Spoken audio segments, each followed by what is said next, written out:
Assalamualaikum warahmatullahi wabarakatuh.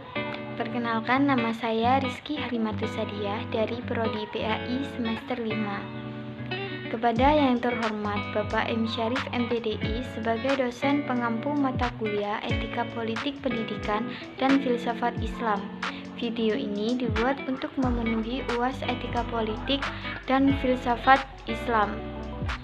Saya akan menjawab pertanyaan UAS. Jelaskan apa pengertian SKB 3 Menteri yang sangat berpengaruh terhadap eksistensi madrasah di Indonesia. Pengertian SKB sendiri adalah surat keputusan bersama 3 menteri terhadap madrasah. Di sini saya akan menjelaskan terlebih dahulu histori SKB 3 Menteri. Pada awal pemerintahan Orde Baru tidak jauh dengan berdirinya pemerintahan Orde Lama. Keduanya berangkat dari tragedi kemanusiaan. Pada Orde Lama berhasil mengambil hati rakyat Indonesia dengan mengeluarkan mereka dari kesengsaraan akibat penjajahan bergilir. Sedangkan Orde Baru sukses mengalihkan perhatian rakyat Indonesia dengan memunculkan musuh baru rakyat Indonesia, yaitu komunisme yang dimotori oleh Partai Komunis Indonesia. Kemudian PKI dipropagandakan sebagai momok bagi umat muslim Indonesia karena mereka ateis dan membunuh para kiai, sehingga para umat Islam pun geram kepada ulah mereka. Uniknya, reaksi keras untuk melawan PKI ini baru dimulai setelah para petinggi militer diculik dan dibunuh setelah terlebih dahulu dianiaya. Tidak ada respon pemerintah yang signifikan terhadap terjadinya pembersihan para kiai yang dilakukan PKI sebelum tragedi 30 September 1965.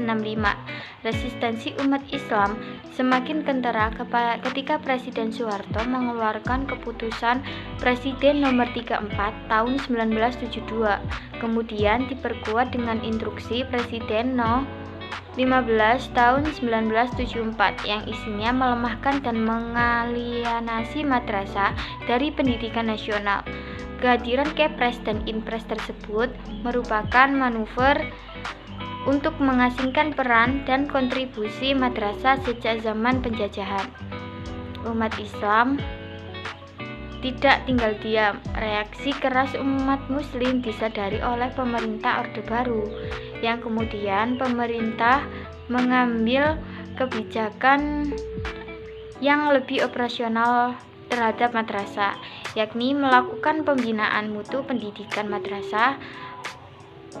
Upaya ini kemudian melahirkan surat keputusan bersama 3 menteri pada tanggal 24 Maret 1975 yang disepakati oleh Menteri Agama, Menteri Pendidikan dan Kebudayaan, dan Menteri Dalam Negeri. SKB 3 Menteri tahun 1975 menepis kecemasan umat Islam akan terhapusnya madrasah sebagai sistem pendidikan. Di sini juga ada faktor lain, yaitu Soeharto dibantu oleh umat Islam untuk menggulingkan PKI, dan Soeharto merasa berbalas budi kepada umat Islam. Maka dari itu lahirlah surat keputusan bersama 3 menteri yang isinya yang pertama, madrasah wajib diajarkan mata pelajaran umum. Yang kedua, yaitu kurikulum pemerintahan wajib digunakan madrasah. Ketiga, ijazah madrasah setara dengan ijazah umum. Eksistensi madrasah dalam SKB 3 Menteri tahun 1975. Sebelum lahirnya SKB 3 Menteri, sebenarnya umat Islam di Indonesia belum mempunyai landasan hukum yang kuat untuk menjamin eksistensi madrasah-madrasah. Nah, pada tahun 1975 dikeluarkan SKB 3 Menteri, yaitu Menteri Pendidikan dan Kebudayaan, Menteri Dalam Negeri, dan Menteri Agama, tentang peningkatan mutu pendidikan pada madrasah. Melalui SKB ini, madrasah diharapkan memperoleh posisi yang sama dengan sekolah-sekolah umum dan dalam sistem pendidikan nasional, sehingga lulusan dari madrasah dapat melanjutkan atau pindah ke sekolah-sekolah umum dari tingkat sekolah dasar sampai ke perguruan tinggi.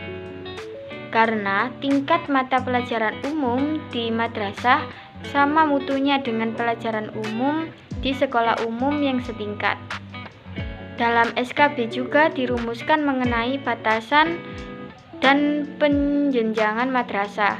Madrasah di sini dimaksud sebagai lembaga pendidikan yang menjadikan mata pelajaran agama Islam sebagai mata pelajaran dasar yang diberikan sekurang-kurangnya 30% di samping mata pelajaran umum. Adapun penjenjangan madrasah meliputi madrasah ibtidaiyah, madrasah sanawiyah, dan madrasah aliyah. Untuk merealisir SKB tersebut, Departemen Agama melalui penerbitan, penyeragaman, dan penyamanan penjenjangan pada madrasah-madrasah dengan langkah-langkah menciutkan jumlah PGAN dan mengubah status sebagian besar PGAN tersebut menjadi madrasah sanawiyah atau aliyah negeri dan mengubah status sekolah persiapan IAIN menjadi MAN, serta PGA yang diselenggarakan oleh pihak swasta juga dirubah statusnya menjadi MTS atau MA. Sekian jawaban UAS dari saya. Maaf jika ada salah. Saya akhiri. Wassalamualaikum warahmatullahi wabarakatuh.